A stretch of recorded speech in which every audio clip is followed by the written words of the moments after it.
esa muestra.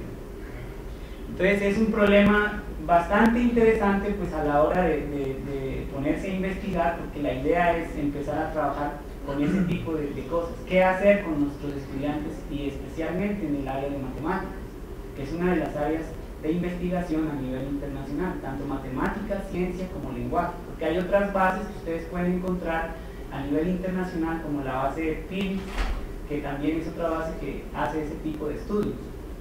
En el estudio que hay para Colombia se incluyeron datos de 3.069 estudiantes que están clasificados en 142 escuelas. No sabemos qué escuelas fueron escogidas, simplemente nos dan esa información. Y lo que se va a observar es que sí hay una distribución para analizar tanto escuelas públicas como escuelas privadas. Aquí, por ejemplo, podemos observar una distribución porcentual de la muestra de estudiantes colombianos evaluados en TIMSS 2007 por sector, zona y género.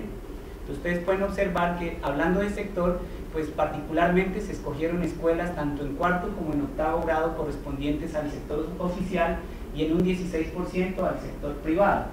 De igual manera, en el caso de la zona, más sobre la zona urbana, y en el caso de género, pues el porcentaje de hombres y mujeres es casi similar tanto en octavo como en cuarto grado. Las diferencias por sector, miren, ustedes pueden observar que el promedio TIMSS, en este caso en el sector oficial, es de 345 y el promedio en los colegios privados es de 410. Quiere decir que hay una diferencia entre públicos y privados de 65 puntos en promedio. Quiere decir entonces que los privados en realidad pues tienen un puntaje más alto en las pruebas TIMSS. De igual manera por zona, si hablamos de la zona urbana, el promedio es de 365 y en la zona rural el promedio es de 327 en cuarto grado. La diferencia es de 38 puntos, pero pues son cosas que preocupan para el caso de la educación oficial. Aquí, por ejemplo, presento algunas estadísticas sobre el resultado obtenido por los países, y pueden observar que, por ejemplo, en países correspondientes a Europa, el promedio es casi similar. Y es interesante observar que los países asiáticos, como son Hong Kong, que fue el país que más obtuvo puntaje en la prueba TIMSS, Singapur y China Taipei en este caso, son los países que más tienen puntaje en las pruebas TIMSS en matemáticas. Colombia, como lo vieron anteriormente, está comparado con algunos resultados de países latinoamericanos y con algunos resultados de países africanos. Entonces, pues es un poco regular el resultado. Aquí pueden observar también una característica de los planteles en el sistema educativo colombiano, a raíz de la base, ¿no? Por lo menos ustedes pueden observar que el mayor porcentaje que está acá en fucsia, ¿sí?, representa que hay mucha escasez de recursos visuales, mucha escasez de materiales de librería, hay mucha escasez de software y hay mucha escasez de computadores en los colegios, hablando de condiciones escolares. En esta parte es interesante observar también la edad de los profesores en cuarto grado. Si ustedes pueden observar al sumar esto, más o menos tengo un 58% de profesores que son mayores de 40 años en la primaria. Entonces, por ahí pues también es un punto a atacar para poder sacar nuevas sugerencias. Con respecto al nivel educativo, pues no hay problema, porque miren que la gran mayoría de profesores que están en cuarto de primaria, todos tienen título universitario, ¿sí? Pero lo que sí preocupa es que, por ejemplo, hay partes o hay escuelas donde los profesores de primaria tienen básica incompleta, ¿sí? Entonces también es otro punto a desarrollar. Miren, con respecto a la construcción de los indicadores, ya les dije, simplemente lo que tratamos es de sintetizar información, y se puede hacer análisis de correspondencia simple cuando son pocas variables y análisis de correspondencia múltiple cuando ustedes no sé varias variables. En nuestro caso, pues estoy en esta parte, en el análisis de correspondencia múltiple, que me permitía sintetizar ese resultado. Aquí hablamos nuevamente de la construcción. Es importante detallar que las variables que se usaron para el análisis de correspondencia múltiple, todas son de naturaleza categórica. Quiere decir que simplemente este análisis de correspondencia múltiple me permite sacar unas coordenadas factoriales que me aproximan al desarrollo, pero no necesariamente son los datos reales de las variables. La descripción del modelo. En el modelo, como les dije, hay el nivel alumno y el nivel escuela. En el nivel alumno detallamos las variables sexo, posee computador en el hogar, un indicador de variables de actitud del estudiante, que es el gusto por la matemática, gusto por la escuela, un indicador de eficiencias de estudio en informática y estudio, corresponde a uso de computador, y el nivel escuela, el tipo de escuela, la zona, los materiales de instrucción, características del aula y características del docente. Entonces, aquí están las estimaciones ya del modelo.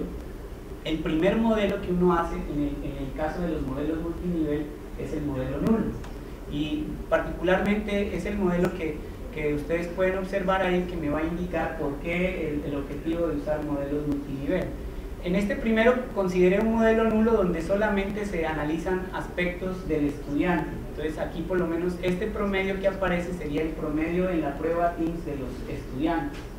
Acá metí solo datos de escuela, entonces este sería el promedio en la prueba TIMSS de las escuelas.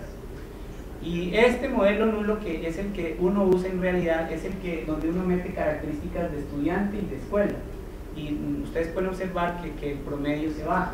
Entonces, estos resultados de las varianzas que aparecen aquí son las que justifican el modelo, porque la existencia de varianza en estudiante y en escuela es lo que me garantiza que en realidad hay variables que explican la dependencia del modelo.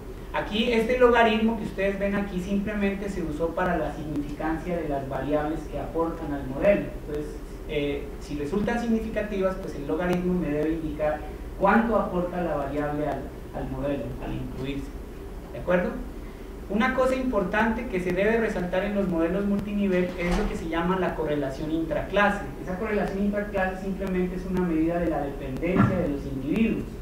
Y por lo menos en el modelo nulo se logró, con la correlación intraclase, se logra mostrar que el 42.6% depende del nivel escuela y el 57.7% del rendimiento, el 57.4% del rendimiento depende del nivel de alumno. Se fueron metiendo posteriormente variables a ese modelo nulo. El primer caso es el de la variable sexo. Por ejemplo, miren, la categoría base en sexo es mujeres. Entonces este coeficiente beta 0 del modelo representaría el promedio de las mujeres en matemáticas, que sería 350. El coeficiente de esta variable es 15 y es positivo. Como la categoría base es mujeres, lo que representaría eso es que ser hombre aumenta el promedio en realidad en 15 puntos. ¿De acuerdo? De igual manera se fueron introduciendo variables. Por ejemplo, la variable posee computador en el hogar. Y miren que el coeficiente nos da positivo también. Entonces quiere decir que poseer el computador en el hogar influye a un aumento en el rendimiento escolar en 9 puntos. ¿Sí? Esta variable de eficiencia en informática y estudio, que en realidad son las condiciones que se presentan en las aulas en Colombia. Naturalmente lo que esperábamos es que el resultado nos dé negativo. En este caso pudieron observar que tener deficiencia de materiales de informática y estudio afecta el rendimiento o reduce el rendimiento en 9 puntos. ¿Sí? Se hicieron inclusión de variables de tal manera que llegamos al modelo final. El modelo final es este. De resaltar, miren, es importante observar que las variables como gusto por la escuela, que son variables de actitud de los estudiantes, y estoy hablando de primaria, los estudiantes les gusta ir a la escuela, los estudiantes les gusta la matemática, y observen que el rendimiento, el aporte de estas variables es positivo. Particularmente es esto, el gusto por la matemática es de 33 puntos en la nota TIMSS. Y hay otras cosas como el tipo de escuela, que es una de las variables de mayor valor, de mayor aporte al modelo. El tipo de escuela, la escuela es privada, quiere decir que si la escuela es privada, aporta en 34 puntos al promedio del rendimiento del estudiante. De igual manera, las características del aula, las características del docente, tener buenos materiales de instrucción también se comporta de forma significativa al modelo, y ese sería el resultado. Aquí por lo menos presento algunas pruebas, como les decía, de significancia para garantizar que todas las variables que usamos en el modelo eran significativas. ¿De acuerdo? Y se puede observar aquí también la correlación intraclase tanto en el nivel de escuela como en el nivel de estudiante.